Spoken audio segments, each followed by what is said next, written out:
दोस्तों, आज हम रीड मेंस के हिंदी वाले सिलेबस में से थर्ड टॉपिक विकारी शब्द, लिंग, वचन, काल, कारक, वाच्य और विकारी शब्दों का रूपांतरण पढ़ेंगे।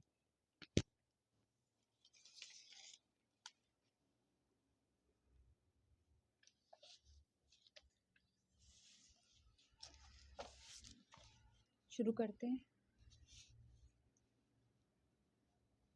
संज्ञा, सर्वनाम, विशेषण तथा क्रिया विकारी शब्द कहलाते हैं।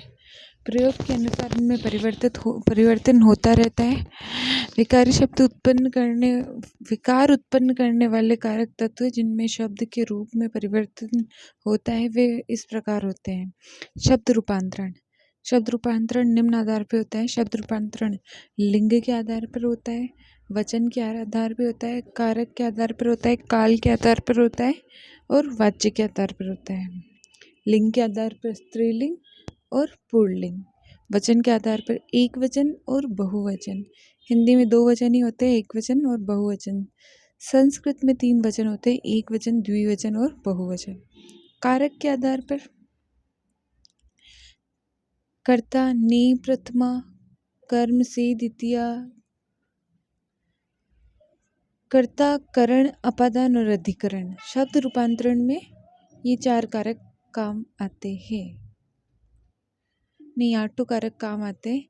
कर्ता, कर्म, करण, संप्रदान, अपदान, संबंध, अधिकरण और संबोधन। ठीक है।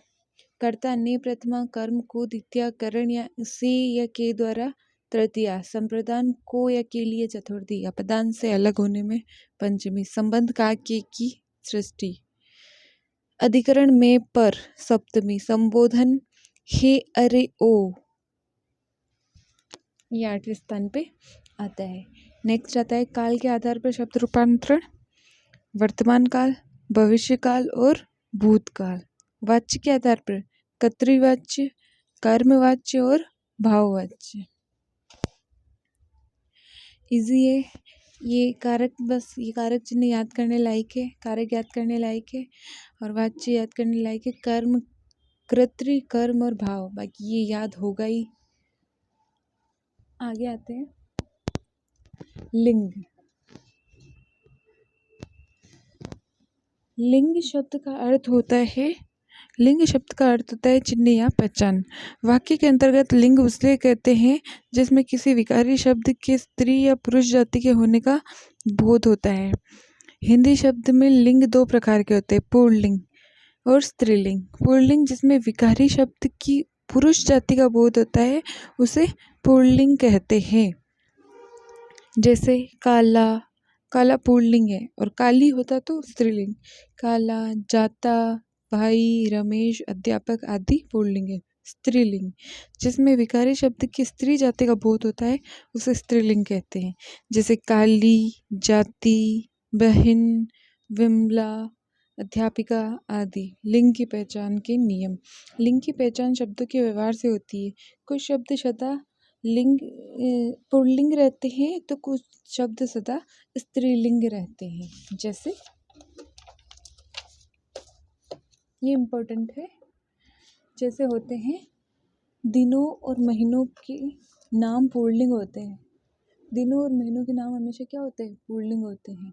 जैसे सोमवार, चैत्र, अगस्त, ये सब क्या है, पुल्लिंग। और सेकंड है पर्वतों और पेड़ों के नाम हमेशा पुल्लिंग होते हैं। जैसे हिमालय, अरावली स्त्रीलिंग नहीं, अरावली पुल्लिंग है, अरावली पर्वत, बबूल, नीम आदि। थर्ड, अनाजों एवं कुछ द्रव्य पदार्थों के नाम पुल्लिंग होते हैं। जैसे चावल, गेहूँ, तेल, घी, दूध, ये सब पुल्लिंग है। फोर्थ है ग्रहों एवं रत्नों के नाम हमेशा पुल्लिंग होते हैं। जैसे सूर्य, चंद्र, पन्ना, हीरा, मोती आदि। 5 है अंगों के नाम, देवताओं के नाम हमेशा पुल्लिंग होते हैं। जैसे कान, हाथ, सिर, इंद्र, वरुण, पैर आदि। 6 है कुछ धातुओं के समय सूचक नाम पुल्लिंग होते हैं। जैसे सोना, लोहा, तांबा, क्षण, घंटा आदि। सेवन्थ है भाषाओं और लिपियों का नाम स्त्रीलिंग होता है, जैसे हिंदी, उर्दू, जापानी, देवनागरी, अरबी, गुरुमुखी, पंजाबी आदि। एट्थ है नदियों और तिथियों के नाम हमेशा स्त्रीलिंग होते हैं, जैसे गंगा, यमुना, प्रथमा, पंचमी आदि। एट्थ है लताओं के नाम हमेशा स्त्रीलिंग होते हैं, जैसे मालती, अमरबेल आदि। लिंग परिवर्तन, पुल्लिंग से स्त्रीलिंग बनाने के कतिपय नियम इस प्रकार है। शब्दांत अ को आ में बदलकर, जैसे छात्र का छात्रा, वृद्ध का वृद्धा, पूज्य का पूज्या, भवदी का भवदिया, सुत का सुता, अनुज का अनुजा। शब्दांत अ को ई में बदलकर, जैसे देव का देवी, ब्राह्मण का ब्राह्मणी, पुत्र का पुत्री, मेंढक का मेंढकी, गोप का गोपी, दास का दासी।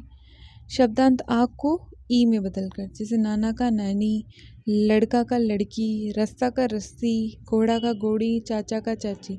शब्दांत आ को या में बदलकर, जैसे बूढ़ा का बुढ़िया, डिब्बा का डिबिया, चूहा का चूहिया, कुत्ता का कुतिया, लोटा का लुटिया, बेटा का बिटिया। शब्दांत अक शब्दांत में अक को इका में बदलकर, जैसे बालक का बालिका, लेखक का लेखिका, नायक का नायिका, पाठक का पाठिका, गायक का गायिका। 6 है आनी प्रत्यय लगाकर, जैसे देवर का देवरानी, बहू का भवानी, चौधरी का चौधरानी, जेठ का जेठानी, सेठ का सेठानी। नेक्स्ट है अपना नी प्रत्यय लगाकर, जैसे शेर का शेरनी, सिंह का सिंहनी, मोर का मोरनी, ऊँट का ऊँटनी, जाट का जाटनी और भील का भीलनी। और नेक्स्ट है शब्दांत में ई के स्थान पर इनी लगाकर, जैसे हाथी का हथिनी, तपस्वी का तपस्विनी और स्वामी का स्वामिनी। और इन प्रत्यय लगाकर, माली का मालिन, नाई का नाइन, चमार का चमारिन, कुम्हार का कुमारिन, धोबी का धोबिन, सुनार का सुनारिन। आइन प्रत्यय लगाकर, जैसे चौधरी का चौधराइन, ठाकुर का ठकुराइन, मुंशी का मुंशाइन। शब्दांत में बान के स्थान पर वती प्रत्यय लगाकर, वान के स्थान पर वती प्रत्यय लगाकर, जैसे गुणवान का गुणवती, बलवान का बलवती, पुत्रवान का पुत्रवती, भाग्यवान का भाग्यवती, भगवान का भगवती, सत्यवान का सत्यवती। शब्दांत में मान के स्थान पर मति प्रत्यय लगाकर, जैसे श्रीमान का श्रीमती, बुद्धिमान का बुद्धिमती, आयुष्मान का आयुष्मती। मान के स्थान पर मति प्रत्यय लगाकर। शब्दांत में ता के स्थान पर त्रि प्रत्यय लगाकर, जैसे कर्ता का कर्त्री, नेता का नेत्री, दाता का दात्री। शब्द के पूर्व में मादा शब्द लगाकर भी पुल्लिंग से स्त्रीलिंग बनाया जा सकता है। खरगोश का मादा खरगोश, भालू का मादा भालू, भेड़िया का मादा भेड़िया। भिन्न रूप वाले कति भी ये शब्द लगे, जैसे कवि का कवित्री, वीर का वीरांगना, कुछ भी अलग अलग लग सकता है और स्त्रीलिंग बन सकता है। दुल्हा का दुल्हन, राजा का रानी, बादशाह का बेगम, वर का वधू, मर्द का औरत, नर नारी, पुरुष स्त्री, युवक युवती, विद्वान विदुषी, साधु साध्वी, बैल गाय, भाई भाभी, ससुर सास। अब आता है वचन। व्याकरण में वचन का अर्थ है संख्या, जिसमें किसी विकारी शब्द की संख्या का बोध होता है उसे वचन कहते हैं। वचन दो प्रकार के होते हैं, एक वचन और बहुवचन। जिस शब्द में किसी वस्तु या व्यक्ति या वस्तु को की संख्या एक होने का पता चले उसे एक वचन कहते हैं। जैसे लड़का खेल रहा है, खिलौना टूट गया है, ये मेरी पुस्तक है। इन वाक्यों में आए लड़का, खिलौना, पुस्तक शब्द एक वचन के हैं। बहुवचन, जिन शब्दों से किसी व्यक्ति या वस्तु की संख्या में एक से अधिक होने का पता लगे उसे बहुवचन कहते हैं। जैसे लड़के खेल रहे, खिलौने टूट गए, ये पुस्तकें मेरी है। नेक्स्ट आता है इन वाक्यों में आए लड़के, खिलौने और पुस्तक के शब्द बहुवचन है। बहुवचन बनाने के नियम। शब्दांत में आ को ए में बदलकर, जैसा कमरा है एक वचन है तो इसके बहुवचन बनाएंगे तो कमरे बन जाएगा। बेटा के बेटे, लड़का का बहुवचन लड़के, पपीता का बहुवचन पपीते, बस्ता का बहुवचन बस्ते, रसगुल्ला का बहुवचन रसगुल्ले। शब्दांत में अ को ए में बदलकर, पुस्तक का बहुवचन पुस्तकें, दीवार का बहुवचन दीवारें, दाल का बहुवचन दालें, सड़क का बहुवचन सड़कें, राह का बहुवचन राहें, कलम का बहुवचन कलमें। शब्दांत में आए आ के साथ ए जोड़कर, बाला का बहुवचन बालाएं, कविता का बहुवचन कविताएं, कथा का बहुवचन कथाएं, ई वाले शब्दों के अंत में इयां लगाकर। दवाई का बहुवचन दवाइयाँ, नदी का बहुवचन नदियाँ, खिड़की का बहुवचन खिड़कियाँ, स्त्री का बहुवचन स्त्रियाँ। स्त्रीलिंग शब्द में अंत में आए या को या में बदलकर। चिड़िया का चिड़ियाँ, डिबिया का डिबियाँ, गुड़िया का गुड़ियाँ। ये चंद्र बिंदु लगे हुए ये भी बहुवचन होते हैं। स्त्रीलिंग शब्द के अंत में आए ऊ का ऊ के साथ ए लगाकर। जैसे वधु का वधुए, वस्तु का वस्तुए, बहू का बहुए। ई स्वरांत वाले शब्दों के साथ यों लगाकर तथा ई की मात्रा को ई में बदलकर। जैसे जाति का जातियों, लाठी का लाठियों, रोटी का रोटियों। ई का ही ऐसे बदलता है कि जैसे रोटी है ना तो बहुवचन बनेगा तब ये रोटी टी छोटी हो जाएगा और पीछे यो लग जाएगा।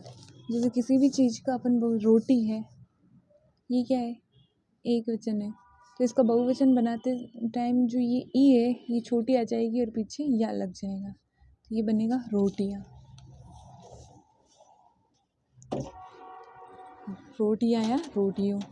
अधिकारी का अधिकारियों, देखो वापस ई छोटी हो गई और पीछे ये लग गया प्रत्यय। लाठी का लाठियों, बड़ी ये छोटी हो गई और यहाँ पे यूँ प्रत्यय लग गया। नदी का नदियों, छोटी ई हो गई बड़ी ई की और यूँ प्रत्यय लग गया। गाड़ी का गाड़ियों। एक वचन शब्द के साथ जन गण वर्ग वृंद मंडल परिषद आदि लगाकर। गुरु का गुरुजन, खेती का खेतीहर, युवा का युवा वर्ग, मंत्री का मंत्रिमंडल, भक्त का भक्तजन, मंत्री का मंत्री परिषद। कारक, कारक का अर्थ होता है करने वाला। क्रिया का निष्पादक, जब किसी संज्ञा या सर्वनाम पद का संबंध वाक्य में प्रयुक्त अन्य पदों व क्रिया के साथ जाना जाता है उसे कारक कहते हैं। विभक्ति, कारक को प्रकट करने के लिए प्रयुक्त किए जाने वाले चिन्ह विभक्ति कहलाते हैं। विभक्ति को परसर्ग भी कहते हैं।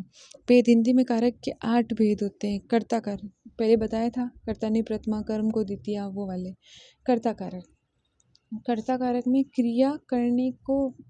क्रिया करने वाले को व्याकरण में कर्ता कारक कहते हैं। कर्ता कारक को चिन्ह ने, कर्ता कारक का चिन्ह ने होता है। यह संज्ञा अर्थात सर्वनाम ही होता है तथा क्रिया से उसका संबंध होता है। विभक्ति का प्रयोग सकर्मक क्रिया के साथ ही होता है और वो भूतकाल में। विभक्ति का प्रयोग हमेशा सकर्मक क्रिया के साथ भी होता है और वो भूतकाल में ही होता है।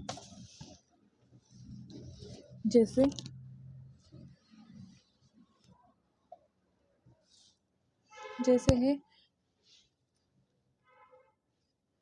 है राधा ने नृत्य किया, श्याम ने पत्र लिखा, तो यह मुझे भूतकाल में ही है और सकर्मक क्रिया है। मीना ने गीत गाया और उसने पढ़ाई की होती तो पास हो जाती। ठीक है। नेक्स्ट आता है कर्म कारक। क्रिया का फल जिस शब्द पर पड़ता है उसे कर्म कारक कहते हैं। कर्म कारक का विभक्ति चिन्ह को होता है। कर्म को द्वितीया होता है ना। विभक्ति को का प्रयोग केवल सजीव कर्म कारक के साथ ही होता है, निर्जीव कारक के साथ नहीं होता है। और ये जो को कारक है ना, जो ये को कारक चिन्ह है, इसका प्रयोग हमेशा किसी सजीव के साथ ही होगा, निर्जीव के साथ नहीं होगा।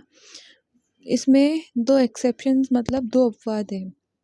बजाना और बढ़ाना, बजाना और बढ़ाना क्रिया के साथ में, ये दोनों माना कि निर्जीव क्रिया है, फिर भी इनके साथ में को कारक का प्रयोग हो सकता है। बाकी किसी भी निर्जीव क्रिया के साथ में को कारक का प्रयोग नहीं हो सकता इन दोनों के अलावा।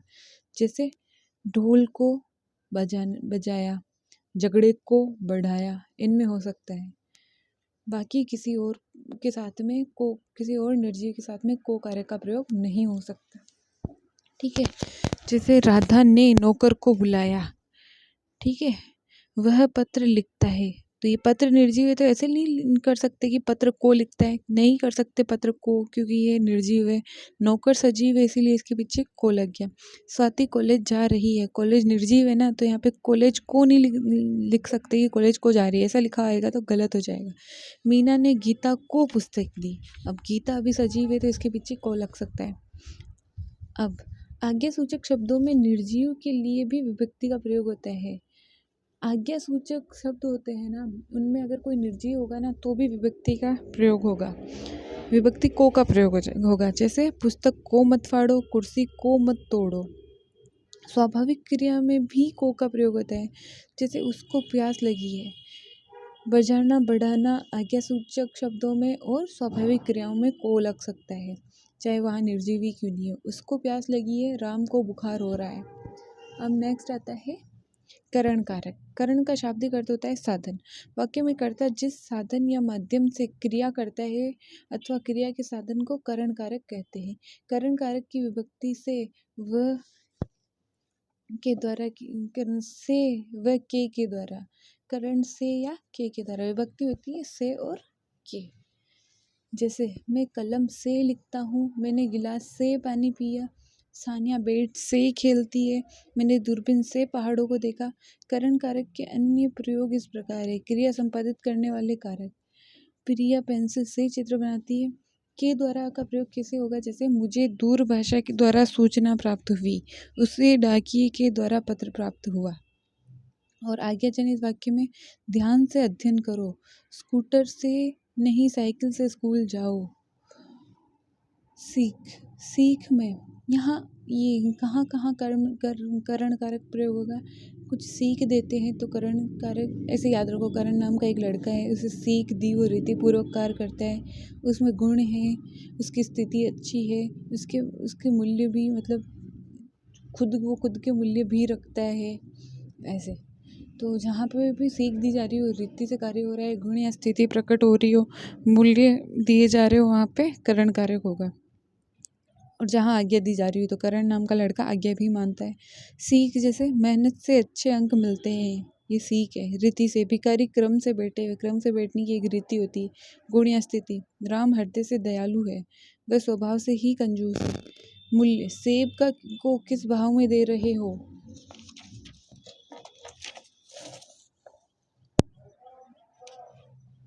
उत्पत्ति के क्रम में, जैसे करण नाम के लड़के की उत्पत्ति भी सही हो रही है, ठीक है। दूरी बताने में, करण नाम का लड़का बहुत दूर रहता है। तुलना करने में, करण की तुलना उसकी बहन से करो। कमी दिखाने के लिए, करण में कुछ कमियां भी है। और प्रार्थना और निवेदन में, करण प्रार्थना और निवेदन भी करता है। जैसे उत्पत्ति के क्रम में सोना धरती खानों से मिलता है। उत्पत्ति कहाँ से होती है? खानों से। तो यहाँ पे ऐसा कोई शब्द आ जाए सोना खानों से मिलता है, इसमें कौन सा कारक है? तो इसमें करण कारक है, ठीक है। नदी पहाड़ से निकलती है, ठीक है। उत्पत्ति बता रही है कि कहाँ से हुई। दूरी बताने में आगरा दिल्ली से दूर नहीं है। तुलना करने में मोहन सोहन से तेज भागता है। कमी दिखाने के लिए बुखार से बहुत कमज़ोर हो गया है, वह अकल से अंधा या पैदल है, ये इसमें कमियां हैं। और प्रार्थना या निवेदन में ईश्वर से सद्बुद्धि मांगे, अध्यापक से पूछकर कक्षा से बाहर जाओ, ठीक है। संप्रदान, अब आता है संप्रदान कारक। संप्रदान में आता है संप्रदान, सम प्लस प्रदान का शाब्दिक अर्थ है देना। वाक्य में कर्ता जिसे देता है अथवा जिसके लिए क्रिया करता है, इसे संप्रदान कारक कहते हैं। जब कर्ता स्वत्व हटाकर दूसरे के लिए दे देता है तो वहाँ संप्रदान कारक होता है। संप्रदान कारक की विभक्ति के लिए को है, के वास्ते, के निमित्त, के हेतु भी कह सकते हैं। जहाँ क्रिया द्विकर्मी हो वहाँ विभक्ति को का प्रयोग होता है। जैसे सैनिक ने देश की रक्षा के लिए बलिदान दिया, संप्रदान के लिए ना, तो देश की रक्षा के लिए। लोगों ने बाढ़ से पीड़ितों के लिए दान दिया, मेरिट में आने के लिए मेहनत करो। राजा ने गरीबों को कंबल दिया, पुलिस ने चोर को दंड दिया। अपादान कारक, अपादान का अर्थ होता है पृथक होना, अलग होना। संज्ञा सर्वनाम के जिस रूप में एक वस्तु का व्यक्ति का दूसरी वस्तु या व्यक्ति से अलग होने की तुलना करने का भाव हो, उसे अपादान कारक कहते हैं। अपदान कारक की विभक्ति से पृथकता के अलावा अन्य अर्थों में भी अपदान कारक का प्रयोग होता है। जैसे अलग होने में, दूर होने में भाव। पेड़ से पत्ता गिरता है, पेड़ से पत्ता अलग हो रहा है ना, इसलिए। मेरे हाथ से गेंद गिर गई, मेरे हाथ से गेंद अलग हो गई, इसलिए। विजय शाला से घर आ गया, शाला से अलग होकर घर आ गया। और अपादान का प्रयोग कहाँ कहाँ किया जाता है? क्रिया संपादन में, क्रिया करने के लिए कोई क्रिया हो रही है तो भी क्रिया करके भी अलग हो जाते हैं। पहचान के अर्थ में, पहचान करके भी लोग अलग हो जाते हैं। दूरी बनाने के भी अलग हो जाते हैं। किसी से तुलना करते हैं तो भी लोग अलग हो जाते हैं। शिक्षा लेके भी अलग हो जाते हैं। तो ये सब ध्यान रखो। जैसे मजदूर खेती से गड्ढा खोदता है तो क्रिया कर रहा है तो वहाँ अपदान कारक होगा। वह पेंसिल से चित्र बनाता है, वह क्रिया कर रहा है तो अपदान कारक होगा। पहचान के अर्थ में ये मारवाड़ से है, मतलब मारवाड़ से उसकी पहचान बना रहा है, पहचान कब बनाएगा? अलग होकर बनाएगा, तो अपदान से अलग होने के लिए पंचमी। दूरी, दूरी दूरी दूर जाएगा तो अलग होएगा ना, तो पोस्ट ऑफिस स्कूल से दूर है, तो ये अपादान के अर्थ में। तुलना, किसी से तुलना कर रहे हैं, दोनों को अलग अलग बता रहे हैं, तो वहाँ पे भी अपादान होगा। विमला सीता से लंबी है। शिक्षा, शिष्य गुरु से शिक्षा ग्रहण करता है, शिक्षा पाने के लिए भी अलग होना पड़ता है। अब नेक्स्ट है संबंध कारक। शब्द का वह रूप जो दूसरे संज्ञा या सर्वनाम शब्दों से संबंध बताए संबंध कारक कहलाता है। संबंध कारक की विभक्ति का रा, रे, री, ना, ने, नी इस प्रकार होता है। जैसे संबंध कब होता है? संबंध स्वामित्व के आधार पर संबंध होता है, रिश्ता बनाकर संबंध होता है, किसी अवस्था से संबंध होता है, कोटि या धातु से संबंध होता है, किसी प्रश्न से संबंधित होता है। तो स्वामित्व के आधार पर, जैसे अजय की पुस्तक गुम हो गई, अजय की पुस्तक ये सब आएगा ना इसमें कारक चिन्ह बीच में। अपना पर संभाल कर रखो, मेरा चश्मा बहुत कीमती है। रिश्ता, विजय अजय का भाई है तो संबंध है। अमिताभ बच्चन कवि हरिवंश राय बच्चन के पुत्र है तो ये रिश्ता है। अवस्था, मेरी उम्र 50 वर्ष है तो मेरी उम्र से मेरा संबंध है। ये युवक 30 वर्ष का है, इसकी उम्र से उसका संबंध है। कोटि या धातु बताने के लिए 5 मिट्टी के घड़े लाओ, तो ये 5 मिट्टी के घड़ों से या धातु से या कोटि से इसका संबंध है। मैंने एक कांसे की कटोरी खरीदी तो संबंधित है। मेरी साड़ी सिल्क की है तो ये भी सिल्क से संबंधित है, किसी धातु से संबंधित है। प्रश्न, किसी चीज़ से संबंधित प्रश्न करना। जैसे 5वीं कक्षा में कितने छात्र हैं, तो प्रश्न कर रहे हैं मतलब संबंध पूछ रहे हैं। आपकी कितनी संतानें हैं, मतलब संबंध पूछ रहे हैं। अधिकरण, ये थोड़ी टाइपिंग सही नहीं हो रही। अधिकरण कारक, वाक्य में प्रयुक्त संज्ञा या सर्वनाम के जिस रूप में क्रिया के आधार का बोध होता है इसे अधिकरण कारक कहते हैं। अधिकरण कारक की विभक्ति में एवं पर में का अर्थ है अंदर या भीतर, तथा पर का अर्थ है ऊपर। अधिकरण में, पेपर, ये होता है ना में। इस मंदिर में कई मूर्तियां हैं तो अधिकरण कारक में। उस कप में चाय है। मेरे पर्स में पैसे और ड्राइविंग लाइसेंस है। टायर में हवा कम है। बगीचे में छायादार पेड़ है। कभी कभी मैं का प्रयोग बीच या मध्य के रूप में भी होता है, जैसे राम और श्याम में गहरी दोस्ती है। भारत की संस्कृति विश्व में विशेष स्थान रखती है। पीटी उषा का नाम श्रेष्ठ धावकों में है। मेज पर पुस्तक रखी है। पेड़ पर चिड़िया बैठी है। निश्चित समय बताने के लिए भी अधिकरण कारक होता है। परीक्षा समाप्ति की घंटी 3 बजने पर लगेगी। प्रति आधे घंटे पर चेतावनी घंटी लगानी है। महत्व बताने के लिए भी अधिकरण होता है। जैसे कदम कदम पर पुलिस का पहरा है। मैं पेपर पर आ गया ना बीच में। बहुत से सैनिक सीमा पर तैनात है, हमें अपनी जुबान पर अटल रहना चाहिए। ठीक है। जल्दबाजी बताने के लिए, वह तो घोड़े पर सवार होकर आता है। संबोधन, वाक्य में किसी संज्ञा या सर्वनाम को पुकारा जाए तो संबोधित किया जाए तो संबोधन होता है। संबोधन से पुकारने, बुलाने और सावधान करने का भाव होता है। संबोधन कारक से विभक्ति चिन्ह है हे, ओ, हरे। जैसे हे भगवान कैसा जमाना आ गया है। हे ईश्वर, मेरा पोता कहाँ गया। अरे अरे, ये क्या कर रहे हो। अरे गुरुजी, आप इधर कैसे। अरे बच्चों, शोर मत करो। ओ खिलौने वाले, बतलाना कैसे खिलौने लाए हो। ओ भाई, कहाँ भागे जा रहे हो। कर्म संप्रदान कारक में कर्म और संप्रदान कारक में अंतर। कर्म कारक में को का प्रभाव, जो को का प्रभाव होता है ना, कर्म पर पड़ता है। संप्रदान कारक में को विभक्ति से कर्म को कुछ प्राप्त होता है।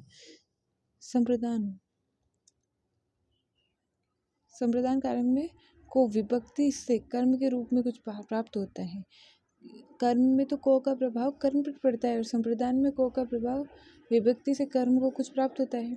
कर्म कारक में को विभक्ति का फल कर्म पर पड़ता है, एक ही बात है। वह संप्रदान कारक में को विभक्ति कर्ता द्वारा देने का भाव होता है।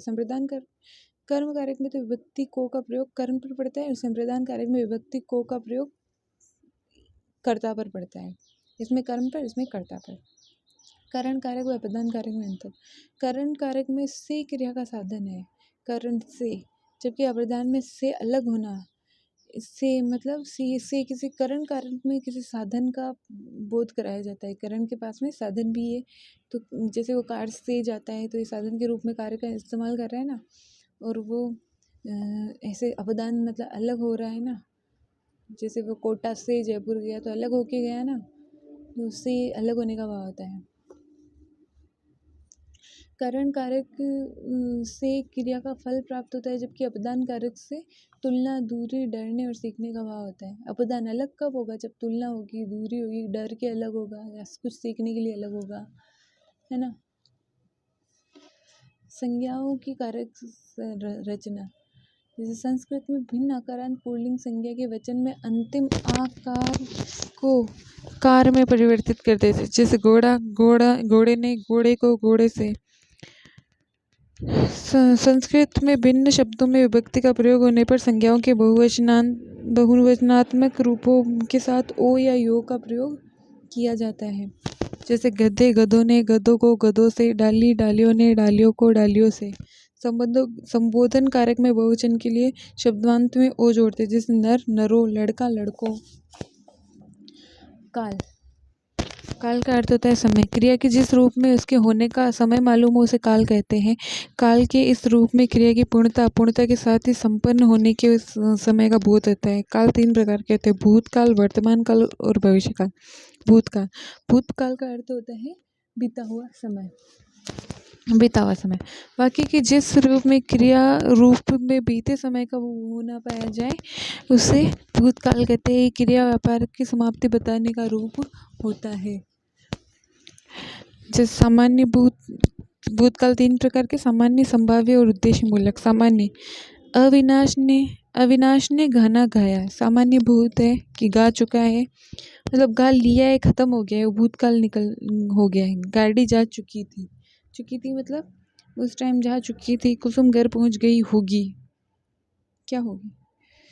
अच्छा, संभाव्य, ये संभाव्य में होगा, है ना। ये दोनों संभाव्य, संभावना है कि भूतकाल में कुसुम घर पहुंच गई होगी। खाना नीता ने बनाया होगा। उद्देश्य मूलक, तुमने पढ़ाई की होती तो उत्तीर्ण हो जाते। किसी उद्देश्य से पढ़ाई की होती है तो उत्तीर्ण हो जाते हैं। वर्तमान काल, क्रिया के वह रूप जिसमें कार्य का वर्तमान समय में होना पाया जाए उसे वर्तमान काल कहते हैं। ये कार्य निरंतर हो रहा है कि जानकारी देते हैं। सामान्य, वर्तमान में प्रशांत खेल रहा है, अभी खेल रहा है, मतलब वर्तमान में ये कार्य चल रहा है। लता गीत गा रही है। संभावना, मोहन परीक्षा दे रहा होगा। संभावना है कि वो परीक्षा दे रहा होगा, दे रहा है, नहीं रहा है, ये तो पता नहीं। संभावना है कि दे रहा होगा, क्या पता नहीं भी दे रहा हो, पर ये संभावना है कि दे रहा है, तो संभव है। आज्ञार्थक, तुम यह पाठ पढ़ो, तुमको ये आज्ञा दी जाती है कि ये पाठ पढ़ो। अब मैं चलूँ, मतलब आज्ञा चाहता हूँ, अब मैं चलूँ। भविष्यकाल, क्रिया के जिस रूप से ये ज्ञात हो कि कार्य आने वाले समय में संपन्न होगा उसे भविष्यकाल कहते हैं। जैसे सामान्य में कृष्णा लेख लिखेगी, अंकित पुस्तक पढ़ेगा, लड़के खेलेंगे, औरतें गीत गाएगी। संभाव्य में किसान खेत जोत रहा होगा, अध्यापक कक्षा में पढ़ा रहा होगा। आज्ञार्थक में आप भी खेलिए या तुम अब जाओ। अब आता है वाच्य, वेरी इंपॉर्टेंट टॉपिक।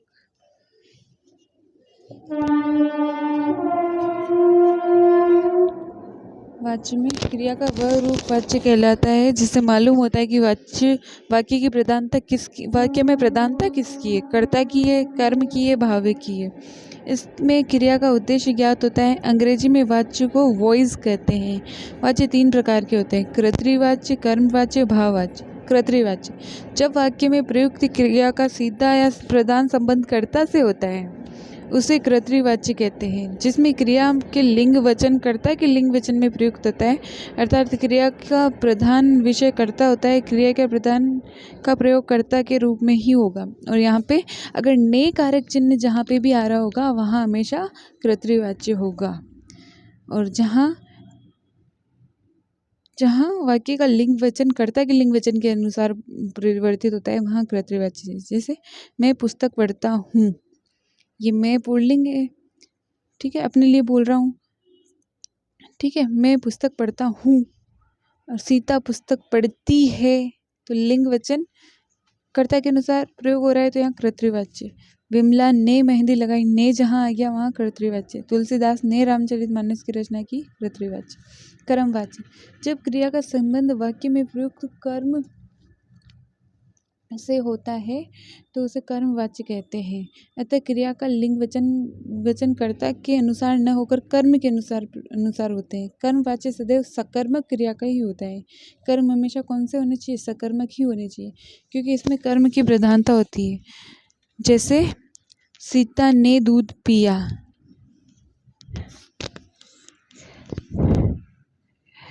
सीता ने दूध पिया, या सीता के अनुसार क्रिया इसके लिंग वचन नहीं बदल रहे, दूध के अनुसार बदल रहे, कर्म के अनुसार बदल रहे थे। यहाँ कर्मवाच्य।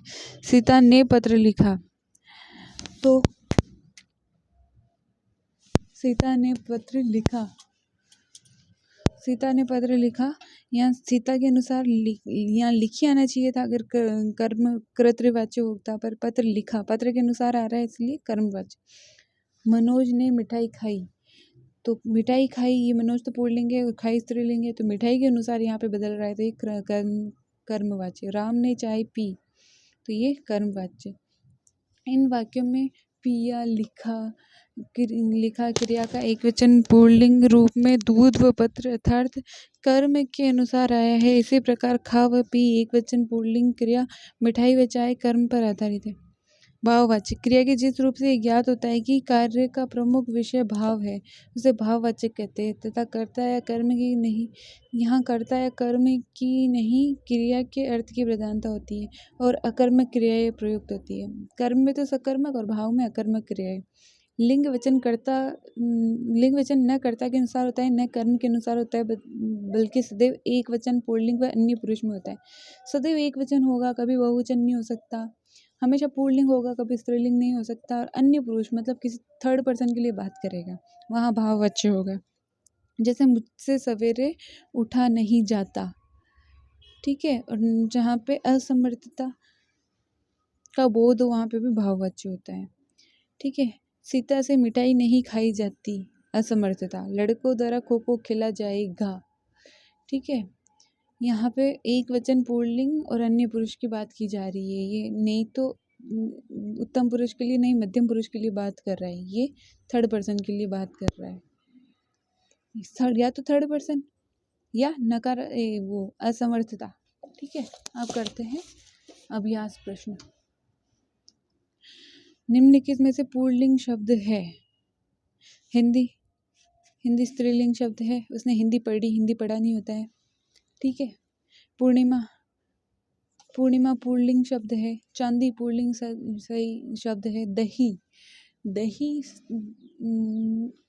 नहीं सॉरी, ये सब स्त्रीलिंग शब्द है और दही पुल्लिंग शब्द है, ठीक है, क्योंकि दही जमा होता है, दही जमी नहीं होता है, ठीक है। कौन सा शब्द स्त्रीलिंग नहीं है? स्त्रीलिंग नहीं का मतलब कौन सा पुल्लिंग है? छात्रा तो स्त्रीलिंग है, वधु स्त्रीलिंग, पृथ्वी स्त्रीलिंग, जीवन पुल्लिंग। नर का स्त्रीलिंग शब्द क्या होगा?